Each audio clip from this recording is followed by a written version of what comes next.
BingX, a trusted global crypto exchange. Trade spot, futures, or copy top traders easily. Sign up via the link or referral code to get 30 USDT instantly, plus up to 1,500 USDT in bonuses for verification, deposit, and trading. Brazil's President Luiz Inácio Lula da Silva has declared his government's intention to pursue an independent investigation into a police operation that resulted in the deaths of at least 121 individuals. President Lula da Silva characterized the incident as a disastrous police massacre, a stark contrast to the official narrative of law enforcement. The deadly raid occurred early last Tuesday when law enforcement units launched a significant assault across two of Rio de Janeiro's most expansive favela complexes, Complexo do Alemão and Complexo da Penha. The operation was reportedly aimed at executing approximately 100 arrest warrants. However, the outcome was a catastrophic loss of life, with 4 police officers and an estimated 117 civilians killed, marking it as the deadliest police raid in Brazilian history.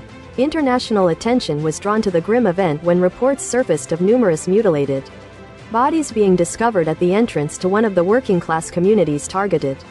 Among the deceased were a 14-year-old and a 19-year-old who was reportedly decapitated, with his head then callously displayed on a tree. Another victim, identified as a police officer, suffered the amputation of a leg due to gunshot injuries sustained during the raid. This tragic event, described by some as a slaughter, not an operation, has left the affected favelas reeling. Despite the immense human toll and the chilling details emerging, there has been considerable public support for the police action. Rio de Janeiro's right-wing governor, Cláudio Castro, publicly praised the operation, hailing it as a significant victory against the Red Command, a powerful drug trafficking organization originating in Rio and considered one of Brazil's largest criminal syndicates. However, speaking from the Amazonian city of Belém, President Lula da Silva expressed a different perspective. He acknowledged that while some might perceive the operation as a success based on the high number of fatalities, he fundamentally viewed it as a disastrous action by the state.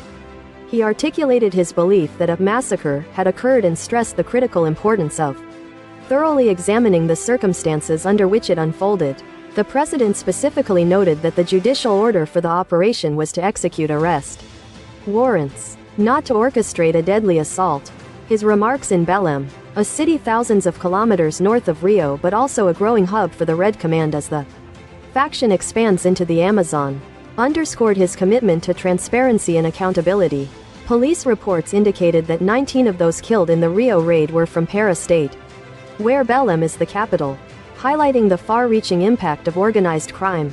President Lula da Silva emphasized his desire for federal police forensic investigators to play a central role in the inquiry.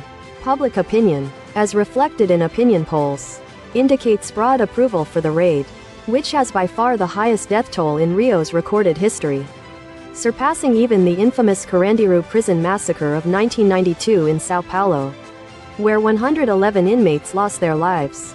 Security experts and activists, however, have voiced skepticism, arguing that such extreme violence will not effectively dismantle the Red Command or resolve the deeply entrenched 4-decade conflict plaguing Rio. This conflict has seen heavily armed drug traffickers gain control over impoverished areas, effectively abandoned by state security forces. Security specialist Cecilia Oliveira, whose organization Fogo Cruzado monitors armed violence, offered a pointed observation: if killing people fixed the problem, Brazil would be Switzerland, drawing a stark comparison to one of the world's safest nations. The devastating massacre has cast a somber shadow over the commencement of Brazil's climate summit, and a planned visit by Prince William to Rio in anticipation of the talks. As the future king embarked on his tour of Rio on Tuesday, newsstands prominently displayed covers of Brazil's leading weekly magazine, starkly depicting the seaside city as a war zone.